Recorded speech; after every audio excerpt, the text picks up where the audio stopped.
நம் ஆவலுடன் எதிர்பார்த்த நம் வருங்கால முதல்வர்.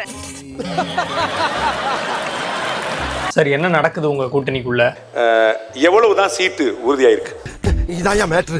என்ன சார் 5 விரலையும் பிடிக்கிறீங்க? புரியலையா? இல்லையே. 5 விரலையும் பிடிச்சா 5000 கொடுன்னு அர்த்தம். வேணா 5 ரூபா தரேன்.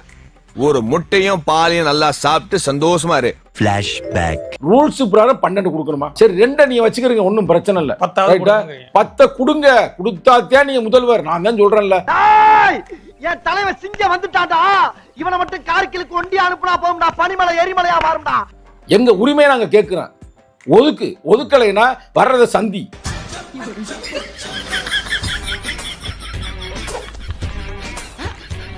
பத்து குடுக்கல, ஒருவேளை 8ன்னு 10 குடுக்கலைன்னா நீங்க நிச்சயமாக உங்களுக்கு சிக்கல் தான். எங்க தலைக்கு எவ்வளவு தில்லு பத்தியா? விசிகாக்கு 8 தொகுதிகள் ஒதுக்கப்பட்டிருக்கிறது. அடங்க மறுப்போம், அத்தி மீறுவோம், திமிரி எழு.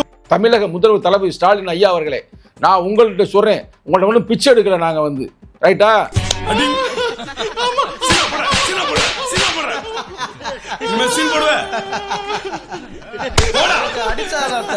8% வாக்குகள் பெற்ற அவருக்கு 8 இடங்கள், 1% கூட பெறாத ஒரு பெருமாட்டிக்கு ராஜ்யசபா 10 இடங்கள் என்றால் இதற்கு என்ன காரணம்? அப்ப நான் வெளிப்படையாவே கேக்குறேன், அப்ப திமுக இன்னமும் விசிகாவையும் நீங்க ஒரு சாதி கட்சி தான்ப்பா, உங்களுக்கு 6 இல்ல 8 தான் பாக்குதா? ஒத்துக்கிட மனசு இல்லனாலும் அதான் நேசம். கையை கட்டி நாங்க வாயே பொத்தி குடிஞ்சி நின்னதெல்லாம் தம்பி அந்த காலம் அப்படின்னு நீங்கள் தோலை தட்டுவதற்கு ஆட்கள் இல்லை என்று வருத்தப்பட்டாரு, வேதனைப்பட்டாரு. நானும் பழிக்காத மாதிரியே எவ்வளவு நேரம் நான் அடிக்கிறது. நான் அசிங்கப்பட்டேன், அவமானப்பட்டேன், வெட்கப்பட்டேன், வேதனைப்பட்டேன், துக்கப்பட்டேன், துயரப்பட்டேன், கஷ்டப்பட்டேன், கவலைப்பட்டேன். அவ்வளவு வேதனைப்பட்டும், அவ்வளவு கஷ்டப்பட்டும், அவ்வளவு துன்பப்பட்டும், அவ்வளவு துயரப்பட்டும் அவருக்கு 8 சீட்டு மட்டுமே கொடுக்கப்பட்டிருக்கு. இத்தனை பட்டு இன்னும் திருந்தலே குரு. யாரடா சொல்ற? பொதுவா சொன்ன குருவே. 8 தொகுதிகளை திமுக உங்களுக்கு கொடுத்திருக்காங்க. எப்படி பாக்குறீங்க சார்? உங்க மனநிலை தற்போது என்னவாக இருக்கிறது? சொல்லுங்க. இப்போ இந்த தோல்வி அடைஞ்சது உங்களுக்கு எப்படி இருக்கு? எவனையும் போய் எனக்கு காலம் நக்கி பிழைக்கின்றது தேவை விடுதலை சிறுத்தைகளுக்கு இல்ல. அதுக்காக நீங்க அழுவ கூடாது. அதெல்லாம் ஒண்ணு இல்ல இல்ல, நீங்க அழுவுறீங்க. இல்ல சார், இல்ல கண்ணு கலங்குது. அழுவல சார். இல்ல வந்துடுச்சு. சாரி, அழுவுடா எரும மாடு, அழுவுடா. தேமுதிகவிற்கு திமுக கூட்டணியில் 10 தொகுதிகள் ஒதுக்கப்பட்டிருக்கிறது.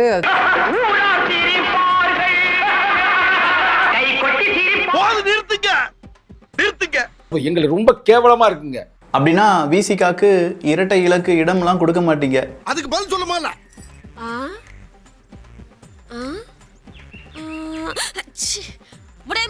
இந்த 8 தொகுதிகள் போதுமா அப்படின்னு கேட்டா 12 என்பது அடிப்படை. நாங்க அவங்கள்ட்ட போய் பிச்சை எடுக்கல. இல்லங்க, இவ்வளவு நாள் டிராவல் பண்ணவருக்கு ஒற்றை இலக்கத்துல கொடுக்குறாங்களே, அதுதான் எனக்கு பொறுக்க முடியல. தம்பி, காமெடி வேண்டாம். நான் சொல்லிட்டேன். நானு காமெடி பண்ணாதன்னு சொல்லியிருக்கேன் நானு. திரு வன்னியரசு, விசிகாவுக்கு 8, தேமுதிகவுக்கு 10 அப்படின்றது ஒரு நம்பகத்தன்மையை உருவாக்கி இருக்கின்ற ஒரு கட்சி. 100%. அதனாலதான் கேட்கிறேன், உங்களுக்கு 8 அவங்களுக்கு 10.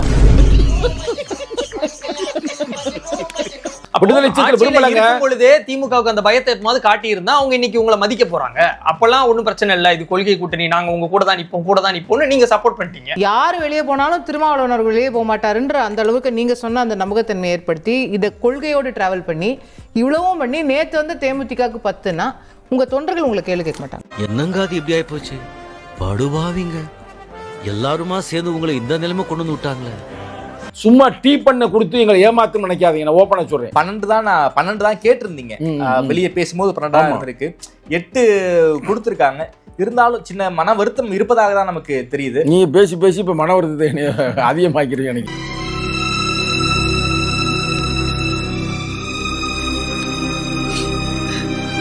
இல்ல அதே ஆமா பிரதர், வருத்தமா தான் இருக்கு. அதாவது நம்ம இதுக்காக சேனலுக்கு முன்னாடி உட்காந்துட்டு நம்ம வருத்தத்தை தெரிவிச்சிருக்க முடியல.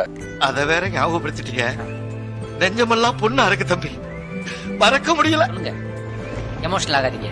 0.45, அதாவது 1% கம்மியா இருக்கக்கூடிய தேமுதிகவுக்கு ஒரு ராஜ்யசபா திமுக கொடுத்திருக்காங்க.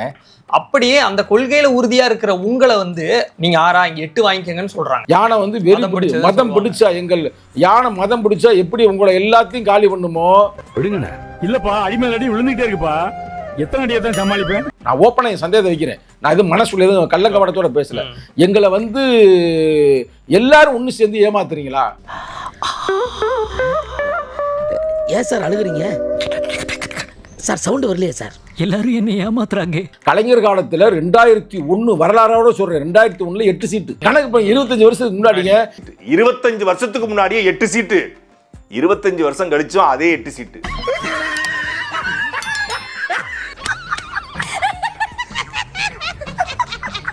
இன்னைக்கு தேமுதிக நிலைமை என்ன? தேமுதிகன்னு சொந்த சின்னம் கிடையாது. தேமுதிக இன்றைக்கு ஒரு அங்கீகரிக்கப்படாத ஒரு கட்சி. அப்போ அங்கீகரிக்கப்படாத தேமுதிகவிற்கு கூப்பிட்டு திமுக 10 சீட்டு கொடுத்து அங்கீகரிக்கப்பட்ட விசிகாவுக்கு 8 சீட்டு தான் கொடுக்குறாங்க. எங்களை 6, 7, 8, 9 இந்த ரேஞ்சிலே வச்சிருக்கிறாங்க. இது உண்மையிலே வெக்கக்கேடா இருக்கு. இதை வந்து பேசுறதுக்கே எனக்கு அசிங்கமாவும் இருக்குது. அப்ப சீட்டை போக போக குறைச்சிங்கன்னா அது என்ன அர்த்தம்? என்ன அர்த்தம்? ஒன்னே மதிக்கலன்னு அர்த்தம்டா. இதுக்கு முன்னால ஒரு அவமானப்பட்டதே இல்லையா? ரீல் விடுவான். திமுக இருக்கிற தலித்தே எனக்கு ஃபோன் பண்றாங்க பிரதர். ஃபோன் பண்ணி சொல்றாங்க, அண்ணே என்னண்ணே ரொம்ப கஷ்டமா இருக்குண்ணே, நேற்று வந்து அந்த கட்சி கொடுக்குறாங்க, இது கொடுக்குறாங்க, ஏன்னே நமக்கு கொடுக்க மாட்டாங்க.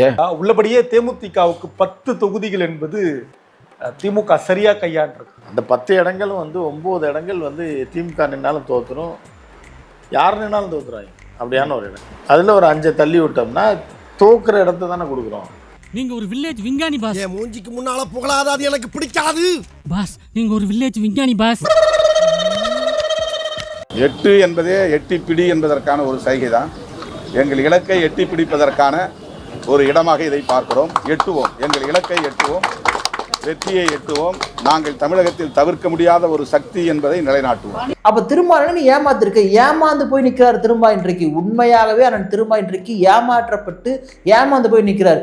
என்னடா இழிச்சவாய பாருங்க, கிச்சா என்ன கொடுத்தாலும் வாங்கிப்பா, எடுத்து கேள்வி கேட்க மாட்டாங்கிற இலக்கா இருந்தா. உங்க கூடயே நீங்க எது பண்ணாலும் அமைதியா இருந்தாரு. எவ்வளோ சில விஷயங்களுக்காக வந்து அமைதியா இருந்துட்டாரு. வேங்கவேல் இஷ்யூலாம் வரும்போது கூட வந்து இதுக்கெல்லாம் கூட்டணி விட்டு போக முடியுமாலாம் கேட்டாரு. அப்படியெல்லாம் கேட்டவருக்கு நீங்க என்ன பண்ணீங்கன்னா அவருடைய முதுகிலும் மார்பிலும் சேர்ந்து குத்தி விட்டீர்கள். முதுகுல குத்திட்டு இல்ல முதுகுல குத்திட்டு தப்பா இல்ல. தேமுதிகவுக்கே 10 என்றால் மக்கள் நீதி மையத்திற்கு எவ்வளவு இருக்கும் என்று எதிர்பார்ப்பு எகிரிய நிலையில் அறிவாலயத்திற்குள் நுழைந்த அதே நேரம் அவரது கட்சியினரை கலங்க வைக்கும் வகையில் அவர் வெளியிட்ட அறிக்கை வெளியானது. மக்கள் நீதி மய்யம் தேர்தலில் போட்டியிடுவதில்லை என முடிவெடுக்கும் நிலைக்கு தள்ளப்பட்டுள்ளதாக திருமாவளவன் தெரிவித்திருக்கிறார். இந்த தேர்தலில் மக்கள் நீதி மய்யம் போட்டியிடாது என்றும் திமுக கூட்டணிக்கு நிபந்தனையற்ற ஆதரவை அளிப்பதாகவும் அறிவித்தார். முடிவு என்னன்னா, நாங்க அவர்களுடன் நிற்போம். இந்த சீட் எத்தனை அதெல்லாம் நான் எண்ணல. அடங்கப்பா அடங்கப்பா. கமல் ஒரு மனசன் தானே எங்க அப்படின்னு கேக்குற மாதிரி தானே. இல்ல, இங்க சந்திரன் ஒரு மானஸ் இருந்தா அவன் எங்கேன்னு தேடுறேன். தேடினா இப்போதைக்கு கிடைக்க மாட்டாரு. என்ன கேக்குறாங்க, நீங்க எங்க நிக்கலன்னு. இதோ நிக்கிறேன். சரியான பைத்தியம். டேய், இவன் சரியான பைத்தியம் இல்ல, சரியாகாத பைத்தியம்டா. ஆமாண்ணா. டார்ச் லைட்டை வச்சுட்டு தனியா நின்று இருந்தப்போ இப்பவும் டார்ச் லைட் சின்னத்துல அவர் நிக்க சொல்லிருக்காங்க. எந்த தொகுதியிலும் கேட்காதீங்க, அறிவாலய வாசல்ல. திராவிட இயக்கம் இவரை கூப்பிட்டு டார்ச் லைட்டை வச்சுட்டு நில்லுங்க, பட் ரோட்ல போய் தனியா நில்லுங்க அப்படின்னு அவருக்காகவே ஒரு இடத்தை கொடுத்தாலும் அது அண்ணா அறிவாலயங்கிட்ட நிக்காதீங்க, ஆலமரத்தடியில் நில்லுங்க அப்படின்னு சொல்லியிருப்பாங்க. இன்றைக்கு கமலஹாசன் எடுத்திருக்கக்கூடிய மலஹாசன், அவனை கமலஹாசன்லாம் அங்க சொல்லக்கூடாது, காவை கட் பண்ணிட்டு மலஹாசன். இந்த மலஹாசன் எதற்காக இந்த முடிவை இப்ப எடுத்தாருன்னு கேக்குறீங்களா? இந்த முடிவு இப்ப எடுக்கப்பட்டது அல்ல. என்னடா சொல்ற? ஆமாண்ணே. போன மாநிலங்களவை தேர்தல் நடந்துச்சுல்ல, எம்பி சீட் வாங்கினார் இல்ல, அப்பவே எடுக்கப்பட்ட முடிவு. அப்பவே டிசைட் பண்ணிட்டாங்க, மக்கள் நீதி மையத்துக்கு உங்களுக்கு மாநிலங்களவை உறுப்பினர் பதவி தரோம், அவ்வளவுதான். 2026 தேர்தலில் இடம்லாம் கேட்காதீங்கன்னு அன்னைக்கே சொல்லிட்டாங்க. இவர் என்னன்னா, நான் தியாகம் செய்து விட்டேன், நீ தியாகம் பண்ணல, உங்க கட்சிக்காரன் தியாகம் பண்ணிருக்கான். உங்க கட்சிக்காரனை பயன்படுத்தி நீ வந்து ராஜ்யசபா எம்பியும் ஆகிட்டு இன்னைக்கு நீ வந்து சொல்ற நாங்கள் வந்து உங்களுக்காக உழைப்போம், வெற்றி பெறுவதற்காக உழைப்போம். சுத்தி நிக்கிறாங்க. நீங்க ராஜ்யசபா எம்பி ஆயிட்டீங்க, அவங்களுக்குலாம் ஒரு கவுன்சிலர் ஆகணும், எம்எல்ஏ ஆகணும்னு ஆசை இருக்காது? இந்த ஸ்நேகன்லாம் எவ்வளோ விவாதத்தில் வந்து எவ்வளோ தொண்டை தண்ணி போக கஷ்டப்பட்டு பேசியிருப்பாப்ல. என்ன யாருக்கு என்ன செய்றீங்க இப்ப புரியுதுங்களா? இவன் சொன்னது பிராடுகார பையன், இவன் நம்பி வந்து அத்தனை பேரையும் நடுத்தூர் நிறுத்திட்டான், கட்சியை அடமானம் வச்சுட்டான்னு சொன்னது இப்போ உங்களுக்கு புரியுதா? இதான் இதனுடைய பின்னணி. அவர் தூக்கி எறிகிறது வந்து சீட்டை மட்டுமா தூக்கி எறிஞ்சாரு, அன்னைக்கு டார்ச்சையே தூக்கி எறிஞ்சாரு. அதனாலதான் எடுபட்ட பயில அதுக்கு ஏன்டா என்ன உடைச்ச அப்படின்னு அந்த டிவியே கேட்குது அவரை பார்த்து.